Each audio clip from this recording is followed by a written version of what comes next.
Hello guys, this is Upendra Singh. Welcome to my YouTube channel real time Upendra Singh. आप सभी साथियों को बताना चाहूंगा, board of school education Bhiwani यानी कि हरियाणा बोर्ड भिवानी की तरफ से आप लोगों का डीएलएड का रिजल्ट जारी कर दिया गया है। आप लोगों ने शायद रिजल्ट देख लिया होगा। इस चीज को लेकर हमने पहले भी एक वीडियो आप लोगों के साथ शेयर की थी। आप प्लेलिस्ट में जाके देख सकते हैं, नीचे की वीडियो में जाके देख सकते हैं। हमने हमारे 80% से ऊपर वाले बच्चों की भी टॉप 10 की लिस्ट आप लोगों के साथ शेयर की थी, ताकि जिन बच्चों के डाउट होता है कि हरियाणा में नंबर नहीं देते, फेल करते हैं, ये होता है वो होता है, तो इन सब डाउट्स को दूर करने के लिए मैंने आप लोगों के लिए टॉप 10 स्टूडेंट्स की लिस्ट जारी की थी कि भाई इन इन बच्चों के 80 से ज्यादा परसेंटेज आई है और आप यदि अच्छे से पढ़ोगे तो नंबर भी आपको अच्छे मिलेंगे। अब साथियों नीचे चलते हैं, रिजल्ट आया है उसके बारे में थोड़ी जानकारी दूंगा। रिवॉल्यूशन रिपेयर के फार्म का लिंक एक्टिवेट हो चुका है, उसके बारे में भी आपको जानकारी देंगे। सबसे पहले यदि मैं बात करूं रिजल्ट्स की, तो यहाँ आप देखोगे ये रिजल्ट आप लोगों को फर्स्ट ईयर के उन बच्चों का दिया गया है 2022 से 24 सेशन के बच्चे हैं। जिन बच्चों के किसी कारण से कंपार्टमेंट था तो उन बच्चों को यहाँ क्लिक करके अपना रिजल्ट चेक करना है। जो बच्चे सेकेंड ईयर का जिन्होंने एग्जाम दिया है, फ्रेश स्टूडेंट थे जो पहली बार सेकेंड ईयर का जिन्होंने अपना एग्जाम दिया था जुलाई 2022 के अंदर, वो बच्चे इस लिंक पर क्लिक करके अपना जो रिजल्ट है उसको चेक कर सकते हैं। और थर्ड लिंक की यदि मैं बात करूं तो यहाँ आप देखोगे डीएलएड फर्स्ट ईयर के बच्चों का जो फ्रेश स्टूडेंट हैं जिन्होंने 2021-23 सेशन में अपना दाखिला लिया था, वो बच्चे अपना जो एडमिशन है उसके लिए फॉर्म उसका जो रिजल्ट है उसको चेक कर सकते हैं। जस्ट उसके बाद हम बात करेंगे, आज का जो हमारा विशेष टॉपिक है वो है रिवॉल्वेशन और रीचेकिंग को लेकर।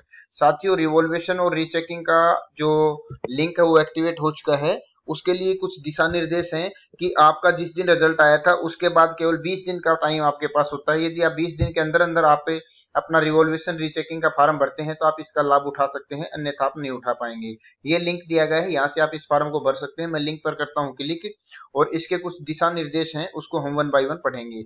सबसे पहले तो मैं आपको बताना चाहूंगा, लास्ट डेट इन लोगों की तरफ से जो दिखाई गई है वो दिखाई गई है 26 अक्टूबर 2022, यानी कि 26 अक्टूबर 2022 तक यदि आप रिवॉल्यूशन या रीचेकिंग का फॉर्म भरते हैं तो इसका लाभ ले पाएंगे। इसके बाद किसी भी प्रकार से आप लोगों का लेट फीस या किसी भी कारण से आप लोगों को फॉर्म भरने का मौका नहीं दिया जाएगा रिवॉल्यूशन और रीचेकिंग का। अब मैं आपको एक छोटी सी बात समझाता हूँ, रिवॉल्यूशन और रीचेकिंग में क्या फर्क होता है। साथियों, यहाँ आप देख पाओगे रिवॉल्यूशन यानी कि पुनः मूल्यांकन। यदि आप रिवॉल्यूशन कराते हैं तो एक नया टीचर आपकी आंसर शीट को दोबारा से चेक करेगा और उसके बाद आपके नंबर कम है तो उसको बढ़ा दिया जाएगा।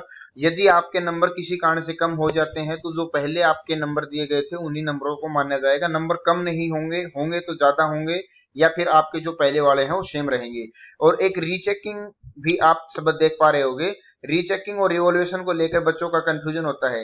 रीचेकिंग का मीनिंग है पुनः जांच, यानी कि आप लोगों को जो आपकी आंसर शीट चेक की गई थी उसमें 1 2 3 4 5 ऐसे कुछ करके नंबर दिए जाते हैं। जैसे कि पहले एक क्वेश्चन में आपको 6 नंबर मिले, दूसरे में 7 मिले, तीसरे में 8 मिले, इस प्रकार से नंबरिंग दी जाती है। तो केवल रीचेकिंग में जो फीस होती है वो 250 रुपए होती है। आपको केवल और केवल क्या मौका मिलेगा, नंबर चेक करवाने का मौका मिलेगा। और रिवॉल्यूशन की जो फीस होती है वो होती है 1000 रुपए पर सब्जेक्ट के हिसाब से। यदि आप पेपर को दोबारा से चेक कराना चाहते हैं, अपने नंबर बढ़ाना चाहते हैं, तो आप रिवॉल्यूशन का फॉर्म भरें, न कि आप रीचेकिंग का फॉर्म भरें। रीचेकिंग का फॉर्म भरना का मतलब है कि अपने जो डॉक्यूमेंट्स, जो भी अपने पैसे हैं वो खराब करना। रीचेकिंग से कोई फायदा नहीं होता, फायदा होता है तो केवल और केवल रिवॉल्यूशन से होता है। उसके बाद कुछ इंपॉर्टेंट दिशा निर्देश हैं, इनके ऊपर भी हम फोकस करेंगे कि भाई रिवॉल्यूशन के जो बच्चे हैं जिन्होंने अपना फॉर्म भरना है तो किन दिशा निर्देशों का उन लोगों को ध्यान रखना होगा, ताकि वो इन दिशा निर्देश के अकॉर्डिंग अपना जो रीचेकिंग है, रिवॉल्यूशन है, उसको करा सकें। साथियों, आप लोगों को सबसे पहले दिखाना चाहूंगा मैं रिवॉल्यूशन से संबंधित, ये सबसे ऊपर आप देख पाओगे इंग्लिश में इन्होंने कुछ जानकारी दी गई है। 2 नंबर पेज की तरफ हम चलें तो यहाँ हिंदी मीडियम की भाषा के जो छात्र हैं उनके लिए ये जानकारी शेयर की गई है। यहाँ आप देखोगे हरियाणा विद्यालय शिक्षा बोर्ड भिवानी की तरफ से दिशा निर्देश जारी किए गए हैं। उत्तर पुस्तिका के पुनः मूल्यांकन हेतु महत्वपूर्ण दिशा निर्देश। सबसे 1 नंबर पॉइंट की यदि मैं बात करूं तो यहाँ 1 नंबर पॉइंट में बताया गया है, पुनः मूल्यांकन के लिए आवेदन तथा शुल्क परिणाम घोषित होने की तिथि से 20 दिन के अंदर अंदर केवल ऑनलाइन प्राप्त किए जाने का प्रावधान है। अन्य किसी भी माध्यम से प्राप्त आवेदनों पर विचार नहीं किया जाएगा। यानी कि आपको यदि अपना रीचेकिंग और रिवॉल्यूशन करवाना है तो केवल ऑनलाइन फार्म भरा जाएगा, ऑफलाइन किसी प्रकार का फार्म भरने का यहाँ मौका चांस नहीं दिया जाएगा।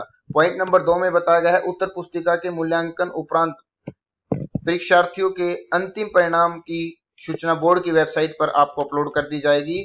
उसके बाद इन्होंने बताया है सेकेंडरी और सीनियर सेकेंडरी डीएलएड की परीक्षा में विषय में यदि किसी के 90% से ज्यादा अंक हैं तो भी आप अपने सब्जेक्ट का रिवॉल्यूशन करवा सकते हैं, आप अपने सब्जेक्ट्स को दोबारा से चेक करा सकते हैं। 4 नंबर पॉइंट में इन्होंने बताया है कि जो बच्चा रिवॉल्यूशन कराना चाहता है पर सब्जेक्ट 1000 रुपए, बीपीएल का स्टूडेंट यदि हरियाणा का छात्र है तो वो 800 रुपए देके अपना रिवॉल्यूशन का फॉर्म भरवा सकता है। उसके बाद बात करेंगे हम पॉइंट नंबर 5 की तरफ। पॉइंट नंबर 5 में बताया गया है यदि आप उत्तर पुस्तिका को चेक कराते हैं और आपके जो मार्क्स हैं वो मार्क्स 15% से ज्यादा बढ़ते हैं तो आपको फीस रिटर्न की जाएगी। 1000 रुपए जो बच्चा फीस देगा उसको 600 रुपए, और जो बच्चा बीपीएल का है 800 रुपए की फीस देता है तो उसको 480 रुपए रिटर्न किए जाएंगे, जो कि बोर्ड की बैठक होगी 31/10/2019 को, उसके अनुसार इसके ऊपर चर्चा होगी। उसके बाद आपकी जो फीस है उसको रिटर्न किया जाएगा यदि आपके 15% से ज्यादा नंबर बढ़ते हैं तो। उसके बाद हम नेक्स्ट पॉइंट के ऊपर चलेंगे, पॉइंट नंबर 6 की तरफ। यहाँ आप 6 नंबर पॉइंट के ऊपर देखोगे बिल्कुल बारीकी से कि यहाँ इन्होंने बताया है कि किसी भी विद्यार्थी के किसी भी विषय में 1 अंक भी बढ़ता है तो वह अंक भी उसके उस विषय के कुल अंकों में जोड़ दिया जाएगा। इसी तरह यदि पुनः मूल्यांकन में किसी विषय में अंक कम होते हैं तो पहले अर्जित किए गए अंक मान्य होंगे। 6 नंबर पॉइंट में बिल्कुल इन्होंने श्योर किया है कि यदि आपका 1 नंबर बढ़ा तो बढ़े हुए नंबर माने जाएंगे, यदि आपके नंबर कम हुए तो जो पहले आपके नंबर आए हुए हैं किसी सब्जेक्ट में 10, 12, 13, 14, 15, 50, 60, 70 जो भी नंबर हैं उनको मान लिया जाएगा, यानी कि किसी भी बच्चे को फेल नहीं किया जाएगा रीचेकिंग के दौरान और किसी भी बच्चे के नंबर कम नहीं किए जाएंगे। 7 नंबर पॉइंट में इन्होंने बताया है कि 15% या उससे अधिक अंक बढ़ते हैं तो तीसरे यानी कि तीसरे टीचर से भी उसको चेक करवा के देखा जाएगा और फिर दोनों टीचरों की जो भी राय होगी, जो भी मतलब कि उनके अनुसार मार्क्स दिए जाएंगे तो औसतन मार्क्स निकाल के आपको दे दी जाएंगे। पॉइंट नंबर 8 की बात करूं तो अधूरा फार्म या बिना शुल्क प्राप्त किया हुआ फार्म, यदि आपने फार्म की फीस नहीं भरी और यदि आपका फार्म अधूरा है किसी भी कारण से तो आप लोगों को मैं बताना चाहूंगा आपका जो फार्म है उसको रिजेक्ट कर दिया जाएगा। पॉइंट नंबर 9 की तरफ चलें तो पॉइंट नंबर 9 में मैं आपको बताना चाहूंगा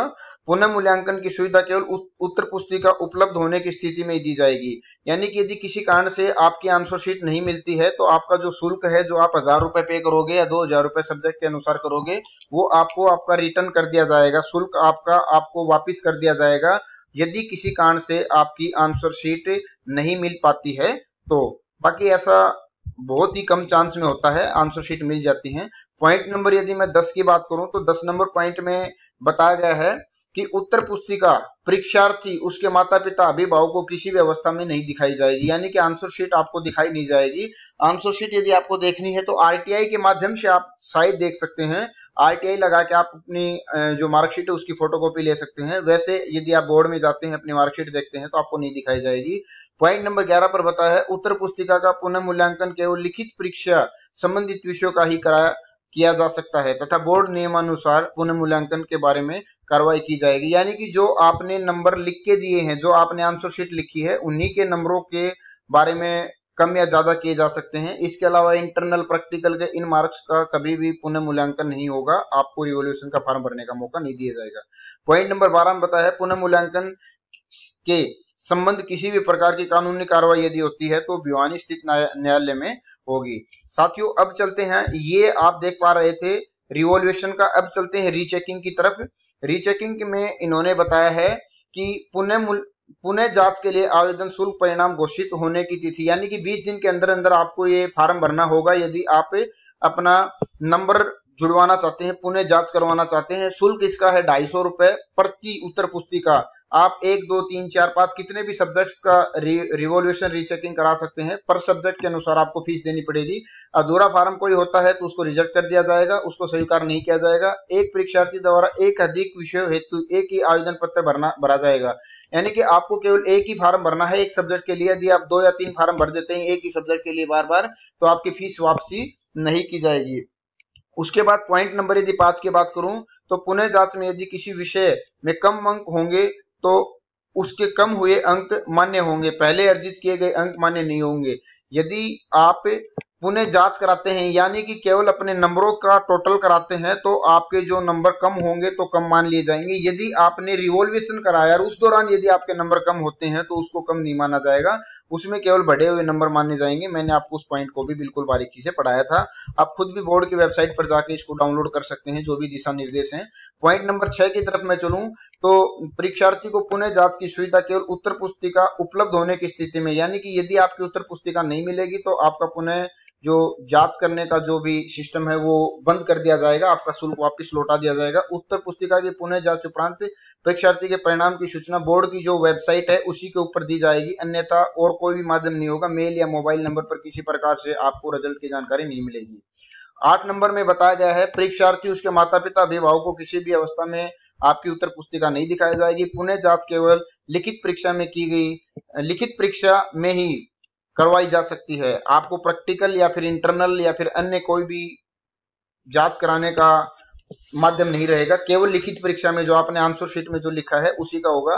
और 10 नंबर पॉइंट पर दोबारा से बताया है, किसी भी प्रकार का यदि न्याय आपको चाहिए, न्यायालय की मदद चाहिए, तो भिवानी न्यायालय के अंदर आके आपको अपील दायर करनी पड़ेगी। साथियों, ये थी आप लोगों के लिए कुछ अपडेट्स जो कि शेयर करना अति आवश्यक था। यदि आप रीचेकिंग रिवॉल्यूशन का फॉर्म भरना चाहते हैं तो लिंक डिस्क्रिप्शन बॉक्स में डाल दिया गया है, इसका आप लाभ उठा सकते हैं। और रिजल्ट आया था उसके बाद 20 दिन का आपको टाइम दिया गया है। 20 दिन के अंदर अंदर आपने इसका लाभ नहीं उठाया तो आप इससे वंचित रह जाएंगे। और भी यदि कुछ आप जानकारी हमसे चाहते हैं तो कॉमेंट बॉक्स में शेयर कीजिएगा अपने क्वेश्चंस को, हम आपको उसकी जानकारी आप लोगों तक पहुंचाने की पूरी कोशिश करेंगे। फिलहाल की आज की वीडियो में आप लोगों के साथ ही जानकारी शेयर करनी थी। भविष्य के अपडेट्स के लिए चैनल को आज ही सब्सक्राइब करके बेल आइकन को प्रेस करें।